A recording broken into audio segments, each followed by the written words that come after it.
ಏನು ಅನ್ನುವಂಥ ಕೇಳೋದು ಜನ ಆಗಿದ್ದಾರೆ. ಪಿ ಎಚ್ ಡಿಗಳು ಸಹಿತ ಮಾರಾಟ ಆಗೋದನ್ನು ನಾವು ಕೇಳ್ತಾ ಇದ್ದೀವಿ. ಅಂದಾಗ ಇಂಥ ಒಬ್ಬ ಸಂಶೋಧಕ ನಮಗೆ ಇವತ್ತು ಇರಬೇಕಾಗಿತ್ತು ಅಂತೇಳಿ ನಮ್ಮ ಸರ್ಕಾರಗಳು ಸಹಿತ ದುಡ್ಡಿನ ಬೆಲೆ ಹತ್ತಿಬಿಟ್ಟಿದ್ದಾವೆ. ಇವತ್ತು ಈ ಸಂಶೋಧನೆ ಮಾಡುವಂಥದ್ದು ಸತ್ಯ ಹೇಳುವಂಥದ್ದು ಇಲ್ಲ. ಹೀಗಾಗಿ ಏನಾಗಿಬಿಟ್ಟದಪ್ಪ ಅಂತಂದ್ರೆ ನಮ್ಮಲ್ಲಿ ಹಿಂದುತ್ವ ಅನ್ನೋದು ವಿಜೃಂಭಿಸ್ತಾ ಇದೆ ಅಂತ. ಹಿಂದುತ್ವ ನೆಲೆಗಟ್ಟಲ್ಲಿ ಸನಾತನಿಗಳು ನಮ್ಮ ಸತ್ಯ ಪಾಲಿಸಿದ್ದಾರೆ, ಇಲ್ಲ ಸುಳ್ಳಂತ ಯಾರೂ ಹೇಳ್ತಾ ಇಲ್ಲ. ಆದರೆ ಅದರ ಮೂಲಕ ಇನ್ನುಳಿದ ಸತ್ಯಗಳನ್ನು ಮುಚ್ಚಾಕುವಂಥ ಪ್ರಯತ್ನ ಮಾಡ್ತಾ ಇದ್ದಾರೆ. ಅದನ್ನು ನಾವು ವಿರೋಧಿಸ್ತೀವಿ ಇಷ್ಟೇ. ನಾವು ಯಾರನ್ನು ಮುಚ್ಚಾಕೋ ಅವಶ್ಯಕತೆ ಇಲ್ಲ.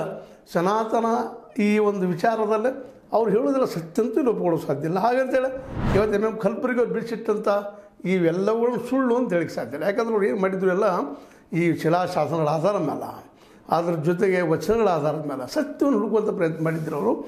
ಹೀಗಾಗಿ ಇವತ್ತು ಏನಾಗಿಬಿಡ್ತು, ಅವತ್ತಿನ ಸನಾತನಗಳಿಗೆ ಇದು ನುಂಗಲಾರದ ಬಿಸಿ ತುಪ್ಪ ಅಂತ. ಯಾಕಂತಂದ್ರೆ ಇದನ್ನು ನಮ್ಮ ವಿಶೇಷವಾಗಿ ಕುಂದೂರು ಮಠದ ಶರತ್ ಚಂದ್ರ ಸ್ವಾಮೀಜಿಯವರು ವ್ಯಕ್ತಪಡಿಸ್ತಾ ಇದ್ದಾರೆ. ಇದು ತಪ್ಪಾದದ್ದು ಇತಿಹಾಸದಲ್ಲಿ ಅಂತ.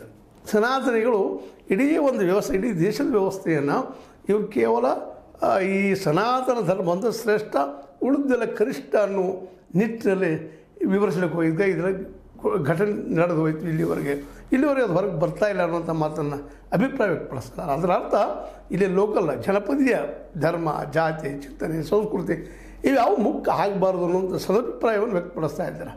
ನಿಜವಾಗಿಯೂ ಈ ವಿಜಯಪುರದಲ್ಲಿ ನಡೆದಂಥ ಚಿಂತನೆ, ಚರ್ಚೆ ಬಹಳ ಮಾರ್ಮಿಕ, ತಾರ್ಕಿಕ, ಅದೇ ಕಾಲಕ್ಕೆ ಸತ್ಯವನ್ನು ಹುಡುಕೋದಕ್ಕೆ ಒಂದು ದಾರಿ ಆಗ್ಬೋದಾ ಅನ್ನುವಂಥದ್ದು.